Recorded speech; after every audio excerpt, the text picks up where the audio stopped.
익산의 원룸 성폭행 관련 보도 전해드립니다. 정부는 원룸 대상 범행을 막기 위해 지난 2019년부터 가스배관에 방범시설을 하도록 건축법 시행령을 개정했습니다. 하지만 이보다 앞서 세워진 원룸에는 이 같은 법규가 적용되지 않고 이렇다 할 보완책도 없다 보니 같은 수법의 범죄가 되풀이되고 있습니다. 김근영 기자의 보도입니다. 한 원룸 가스배관을 날카로운 철제가시가 감싸고 있습니다. 가스배관을 타고 원룸에 침입하는 범죄를 예방하기 위한 겁니다. 이 같은 장치가 없는 원룸은 외부인이 마음만 먹으면 가스배관을 타고 오를 수 있지만 방범창도 없는 곳이 대부분입니다. 국토교통부는 지난 2015년 고시원 같은 다중생활시설을 대상으로 범죄 예방 조치를 의무화한 뒤 2018년 말에는 그 대상을 원룸으로까지 확대했습니다.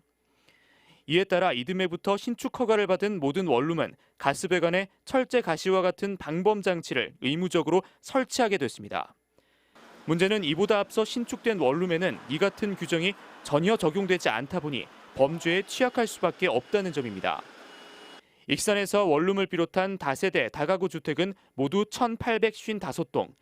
이 가운데 법 개정 이후 신축 허가를 받은 건물은 겨우 123동에 불과합니다.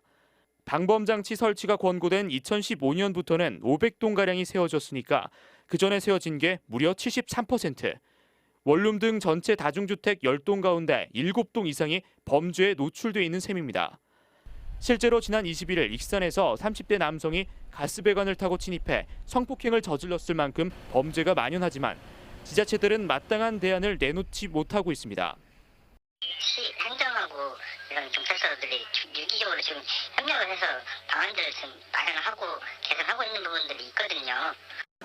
끝없이 되풀이되고 있는 원룸촌 대상 범죄, 건물주에게 비용을 지원하는 등 자치단체의 보다 적극적인 보완책이 필요한 시점입니다. JTBC 뉴스 김근형입니다.